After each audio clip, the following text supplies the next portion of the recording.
The book of Nehemiah, chapter 2, verses 1 to 8. In the month of Nisan, in the 20th year of King Artaxerxes, when wine was brought for him, I took the wine and gave it to the king. I had not been sad in his presence before. So the king asked me, "Why does your face look so sad when you are not ill? This can be nothing but sadness of heart." I was very much afraid, but I said to the king, "May the king live forever. Why should my face not look sad when the city where my fathers are buried lies in ruins, and its gates have been destroyed by fire?" The king said to me, "What is it you want?" Then I prayed to the God of heaven, and I answered the king, "If it please the king, and if your servant has found favour in his sight, let him send me to the city in Judah where my fathers are buried, so that I may rebuild it." Then the king, with the queen sitting beside him, asked me, "How long will your journey take, and when will you get back?" It pleased the king to send me, and so I set a time. I also said to him, "If it pleases the king, may I have letters to the governors of Trans-Euphrates, so that they will provide me safe conduct until I arrive in Judah? And may I have a letter to Asaph, keeper of the king's forest, so he will give me timber to make beams for the gates of the citadel by the temple, and for the city wall, and for the residence I will occupy." And because the gracious hand of my God was upon me, the king granted my request.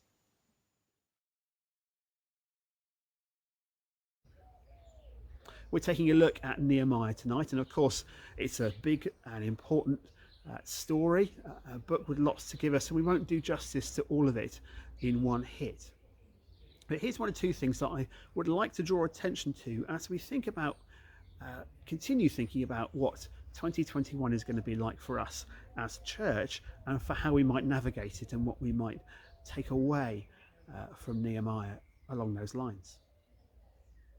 Nehemiah is a guy whose experience might be very close to our own in some ways just at the moment. For many of us, we feel, although delighted to be able to gather and be church, we kind of feel also a little bit exiled, like we're far away from where we want to be. And Nehemiah felt that way. He was a long way from his ancestral home. And when things weren't right, he wanted to do something about that home, to rebuild it. Now, what's interesting is that he decides not to wait for someone to give him an instruction, not to wait for someone to ask him to be busy, but he wants to get stuck in and play his part and provide some kind of leadership. He's not alone. Nehemiah is a book that belongs very much with Ezra, and there are others involved in leadership too. But Nehemiah takes on something of this role of leadership because he can see that there is something he can do. And he recognises that what's needed is for this group of people, this group of Judahites, to regather, to be together. And the work that he's doing isn't a work for him or a work for any individual, but a work for the community together. That's by way of introduction. Nehemiah then sets out. He gets a report of what things are like back home, and then he takes it into his own hands to do something. He tells the authority that he has access to that he wants to do something. He wants to go home and rebuild. He wants to renew what his people have as their home. He wants to turn charred, blackened, broken stone and wood and make something new in its place. He wants to restore. He doesn't want to replicate, but he wants something new that provides a home for the people of God. And so he sets off, knowing that he has authority and knowing that God is with him in order to bring that about. Now, what's interesting is that Nehemiah isn't really a story of Nehemiah's leadership. It's not really something that's supposed to tell us that we should be like Nehemiah. It's a reminder of what it is to be God's people together, building together, sharing responsibility for what it means to be God's people and live like that. That perhaps is something it's worth each of us remembering. as we work our way through chapter 2 of Nehemiah, we see something else. We see that opposition is a reality when God's people want to do something in God's name. There is opposition here. And Nehemiah not only has to motivate people to build, he also has to make logistical sense of what's happening and how to bring about the project, how to get involved in some change management. Things are going to be different, and he has to work with and alongside people and instruct them as well so that that happens. And he also has to factor in how he's going to deal with the reality of this opposition. How is he going to respond to it? Perhaps something important for us to remember is that when we want to do something good, when we want to be involved in this case, building something that renews and repurposes God's people, that as well as feeling perhaps tentative about the newness of it, but perhaps as well as being excited about the possibilities, we also need to remember that we have to factor in the opposition that will come. Even the best projects that God is involved with are not plain sailing. Let's keep hold of that idea too as we think about what Nehemiah has to offer us. And then we look at chapter 4, and we can see Nehemiah being busy, but the thing to remember isn't so much how great a leader Nehemiah is, like I said earlier, but what it is that the people need, what the project needs, what this change management of the circumstances of the people of God is going to require. So here's three things that Nehemiah does. First of all, he prays. Faced with opposition, faced with the challenging set of circumstances and a big project, he prays. Secondly, he sets a watch. There is a sense of being aware, being ready, being prepared, not so much ahead of the task, but during the task. As they go, they're going to need to stay alert, because the project is one that's going to throw all kinds of potential problems at them, and including opposition. So he prays, he's watchful, and thirdly, he does something to encourage. He brings the people together, and he reminds them that God will fight for them, that they don't have to do this on their own because God is with them. But notice this, when God is promised as one who fights for us, it's not usually told that God will fight instead of us. For us, yes. Instead of us, no. We have our own response that should be part of the fight. We have a part to play in the battle. The New Testament has this concept of Yahweh our banner. And God is one who puts down a flag and says, rally to me. This is where I am in the battle. Come and be with me. Not so that you don't have to fight anymore, but because you rally around one who is victorious, who will fight and win, but will fight with us, not instead of us. A really long time before Nehemiah, we have Moses, who wrote this psalm. It's Psalm 90. I'm not going to read the whole thing, but I'm going to read just from verses 13 to 17. Lord, how long before you return and show kindness to your servants? Fill us with your love every morning. Then we will sing and rejoice all our lives. We have seen years of trouble. Now give us joy as you gave us sorrow. Show your servants the wonderful things you do. Show your greatness to their children. Lord our God, be pleased with us. Give us success in what we do. Yes, give us success in what we do. Moses calls on God to help them be successful, because the things that Moses is leading the people to do are the things of God, are the good things of building the people of God and taking them to where they need to go. In Nehemiah chapter 2 verse 20, Nehemiah answers his opposition, the opposition who are saying, why are you doing this? Why are you changing things? Why are you getting involved here? And Nehemiah says this, the God of heaven will give us success. We, his servants, will start rebuilding. But as for you, you have no share in Jerusalem or any claim or historic right to it. Nehemiah calls on the idea that God will give them success because they are God's people doing things for God's people. They are being God's people. Perhaps That's something that we can helpfully cling on to. Well, that's about it from me, but I wanted to finish with a kind of summary. What is it that we can take away from the Nehemiah story with the little ways in which we've been able to look at it today? Well, I would say this, the one key thing, that we have the opportunity to choose how to rebuild. We get the choice. Coronavirus, as a pandemic that stretched across the world, has absolutely drawn a line in the sand in the lives of churches all across the world. There is change. How we manage that is up to us. How we choose to rebuild is up to us. But much as Nehemiah encouraged the priests who had houses around the edge of the city, but where the walls weren't strong, we need to make sure that we don't just take responsibility for our own homes, not just for our own lives, but the life of the church around us. We need to be those who are working together and being watchful together, praying together and fighting together, and trusting that the Lord will fight for us too.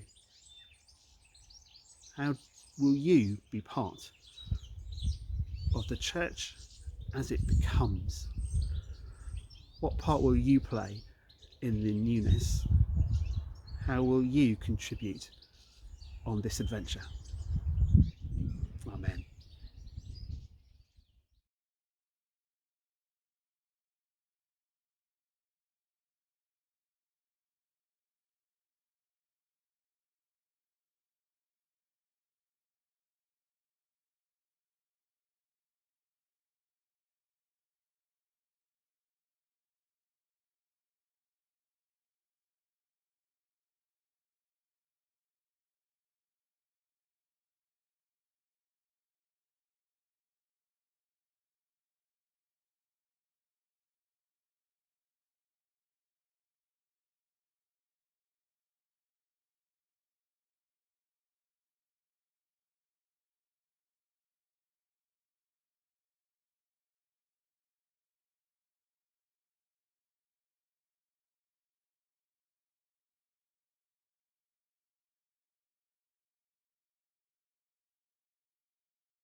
Stand amazed by your love.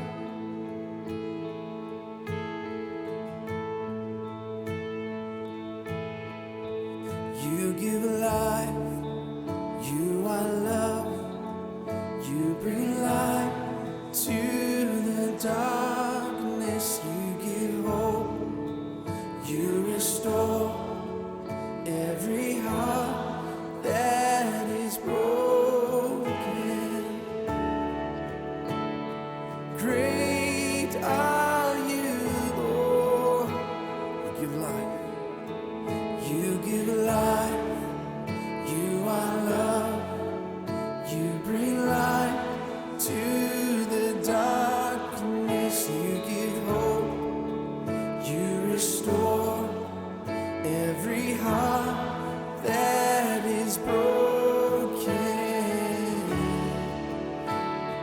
Great are you, Lord. It's your breath in our lungs, so we pour out our praise, pour out our praise. It's your breath in our lungs,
to sing. Oh, and all the earth will shout your praise. Our hearts will cry, these bones will sing. Great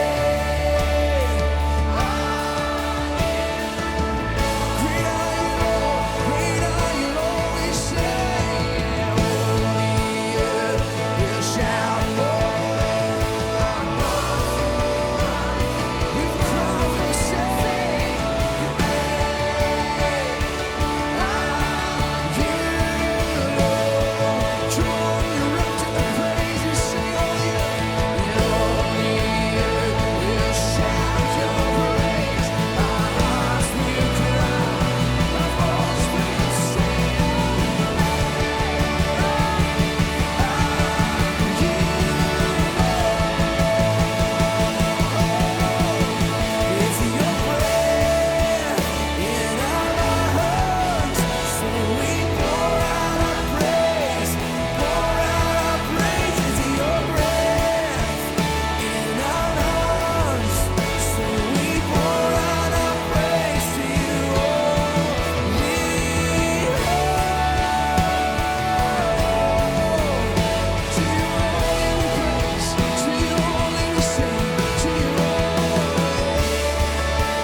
So we pour out our praise, pour out our praise. It's your breath in our lungs.